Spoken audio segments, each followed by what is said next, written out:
आप देख रहे हैं द बिहार टॉप। मैं हूं आदेशपुरी। देश में और खासकर बिहार में पिछले 7-8 सालों से पेपर लीक मुद्दा इतना गहराई से अपना पैठ बनाते जा रहा है और मैं पिछले 7-8 सालों से हमेशा ये जिक्र करता हूं कि इसके लिए स्पेशल ऑपरेशन की ज़रूरत है, वरना देश का कोई भी एग्ज़ाम सुरक्षित नहीं रह पाएगा।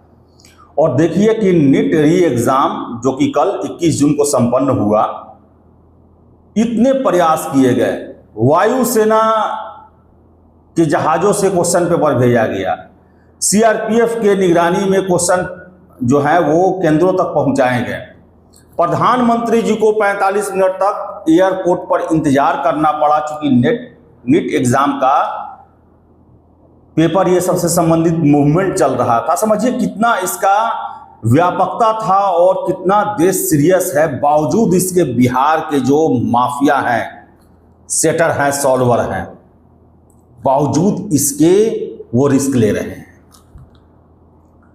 डॉक्टर जो एमबीबीएस में पढ़ रहे हैं, एम्स में, देश के बड़े नामचीन विश्वविद्यालयों में पढ़ रहे हैं और वो दूसरे छात्र के लिए एग्जाम में बैठ रहे हैं। समझिए कि कितना प्रभाव है शिक्षा माफिया का और पैसे में कितनी ताकत है कि डॉक्टर लोग को खरीद ले रही कि आओ मुन्ना भाई की तरह तुम बैठकर दूसरे के बदले में एग्जाम निकालो। और एक नया मॉड्यूल जो कि बिहार में ही पता चला, एईडीओ की परीक्षा बिहार में हो रही थी बीपीएससी के द्वारा, बायोमेट्रिक मॉड्यूल का एक पता चला जिसमें बायोमेट्रिक कर्मियों के रूप में परीक्षा माफिया अपने लोगों को घुसा देते हैं। और वैसे भी 14 लोगों की गिरफ्तारी बिहार में हुई है। टोटल 24 लोगों की गिरफ्तारी हुई है जिसमें 14 बायोमेट्रिक ऑपरेटर शामिल हैं। अब देख लीजिए कि कौन कौन से मेडिकल कॉलेज के छात्र जो हैं वो स्कॉलर बने थे, यानी कि दूसरे कैंडिडेट के बदले में एग्जाम देकर उनको परीक्षा पास कराना चाहते थे और 30 से 40 लाख में इसका डील हुआ था। आपको बता दें कि पीएमसीएच, गया जी मेडिकल कॉलेज, एम्स रायबरेली और बनारस हिंदू यूनिवर्सिटी का जो मेडिकल कॉलेज है, वहाँ के जो छात्र हैं वो कैंडिडेट के बदले में एग्जाम में शामिल हुए हैं। ये अपने आप में आश्चर्य है। और वो भी कब? जब पिछले 1-1.5 महीनों से देश में सबसे बड़ा मुद्दा नीट एग्जाम ही बना हुआ है। सरकार के सामने चैलेंज था, भारत सरकार के सामने, कि आप माफियाओं से बचाकर इस एग्जाम को ईमानदारी से करवा दें। बावजूद इसके ये हिम्मत किया गया।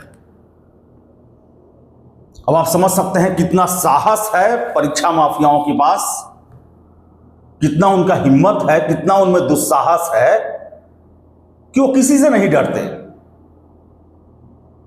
इतना पैसा है कि किसी से नहीं डरते। और सबसे पहले सरकार को तो सबसे पहले इन जो मेडिकल के जो छात्र हैं इनको कॉलेज से बाहर का रास्ता दिखाना चाहिए, इनकी संपत्ति की जांच होनी चाहिए और इनके घरों पर बुलडोजर चढ़ना चाहिए और इनका कड़ाई से पूछताछ होना चाहिए।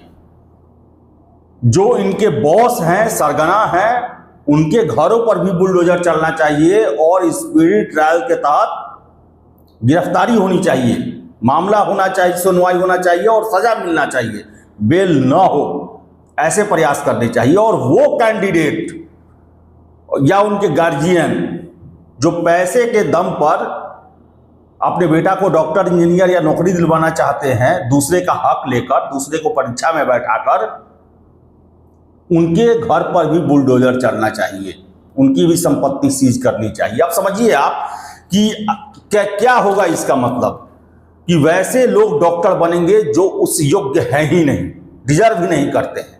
और ये देश में खेल वर्षों से चल रहा है। हम लोग भी जब पढ़ाई करते थे, इंटरमीडिएट में थे, उस समय भी रंजीत, डॉन और किनका किनका बात चलता था। और यही लोग जो हैं वो आज मेडिकल के पेशा को बर्बाद करके रखे हुए हैं। जो डॉक्टरी का पेशा मानवता का पेशा होता था, अब लक्ष्मी पूजा का पेशा हो गया है। मरीज को किस तरह लूटा जाता है, कैसे उनको रिपोर्ट को मैनेज किया जाता है, कैसे उन्हें डराया जाता है और कैसे महंगे महंगे दवा, इंजेक्शन और नर्सिंग शुल्क के नाम पर पैसे वसूले जाते हैं, यही लोग करते हैं, क्योंकि करोड़ों रुपए खर्च करके डॉक्टर बने होते हैं और वसूली करना होता है। तो समझिए, ऐसा नहीं है कि सिर्फ एग्जाम में ये फर्जीवाड़ा करके कुछ लोगों का हक मार रहे हैं।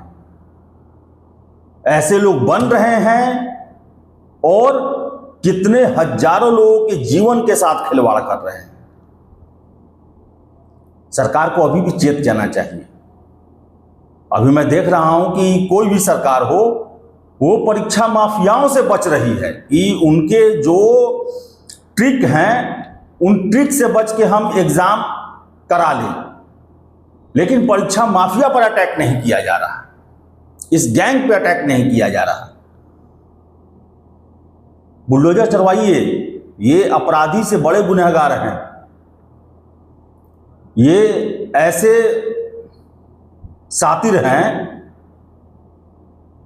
जो कि बंदूक या चाकू से किसी की जान नहीं ले रहे हैं, बल्कि दूसरे तरीके से जान ले रहे हैं।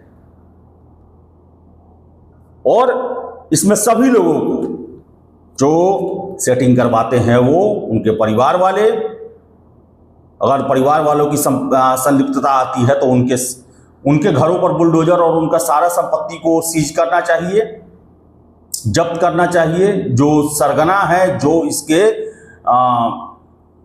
पार्ट्स हैं, जो सॉल्वर में बैठते हैं, उन लोगों पर कार्रवाई हो। जितने सारे डॉक्टर हैं, इन लोगों पर कार्रवाई हो। जो बायोमेट्रिक कंपनी है, जो बायोमेट्रिक का लोकल एरिया में ये सेटिंग करने वाला है, उन सभी लोगों को पकड़ा जाना चाहिए। सभी लोगों पर स्पीडी ट्रायल चले, संपत्ति सीज की जाए। एक नीट परीक्षा ऑल इंडिया लेवल का है और इसमें एक नजीर पेश किया जाए, बर्बाद करके छोड़ दिया जाए ऐसे लोगों को, तभी आगे हिम्मत नहीं करेगा कोई। नहीं तो अगर केवल आप बचने की कोशिश करेंगे तो आगे ये भी करना पड़ेगा कि आपको एग्जाम लेते समय फाइटर प्लेन और टैंक का भी इस्तेमाल करना पड़ेगा, तब भी सेटिंग कर लेंगे ये लोग, तब भी सेंधमारी कर लेंगे ये लोग। बताइए, छात्र भी गजब गजब हैं। अब मैं पढ़ रहा था कि राजस्थान में जो है एक लड़की जो है वो मोबाइल लेके परीक्षा सेंटर पर पहुंच गई और उसका कहना था कि एआई से जो है क्वेश्चन सॉल्व करते, इसके लिए मोबाइल लेके आए थे। छात्र भी महान महान, अजीब अजीब, अपनी नौकरी, अपने सिलेक्शन के लिए कुछ भी करने को तैयार है। योग्यता के दम पर निकालें, बाप के पैसे और 2 नंबरी तरीके से डॉक्टर तो आप बन जाएंगे, लेकिन कितने लोग का आह लेंगे, कभी जीवन में खुश नहीं रह पाएंगे। पैसा कमाएंगे लेकिन उसका उपभोग नहीं कर पाएंगे, वो दुख आपको साथ साथ देते ही रहेगा। तो चलिए, हम आशा करेंगे कि परीक्षा में कोई बहुत ज़्यादा गड़बड़ी ना हुई हो और जितने लोग कोशिश किए हों वो लोग पकड़े गए हों। और ये जितने डॉक्टर साहब लोग ये हुआ है, उन लोगों का भी जांच होना चाहिए और सबसे पहले इनको बाहर का रास्ता, ब्लैक लिस्टेड, ना किसी दूसरे एग्जाम में या फिर इसमें शामिल हो सकते हैं और ना ही कोई नौकरी कर सकते हैं। 10-15 सालों का इन पर बैन लगना चाहिए, नहीं तो ये रोग जो लगा हुआ है, कोई पहली बार नहीं हुआ है कि मेडिकल कॉलेज के डॉक्टर बैठे हैं सॉल्वर के रूप में। कई बार ऐसी घटनाएं हो चुकी हैं। इसे रोकना है तो बलबनी फरमान सरकार को लागू करना ही पड़ेगा। तो चलिए, आपकी क्या राय है? कमेंट बॉक्स खुला हुआ है और वीडियो पसंद आए तो लाइक शेयर करें। हमारे चैनल द बिहार टॉप को सब्सक्राइब जरूर कर लें। धन्यवाद।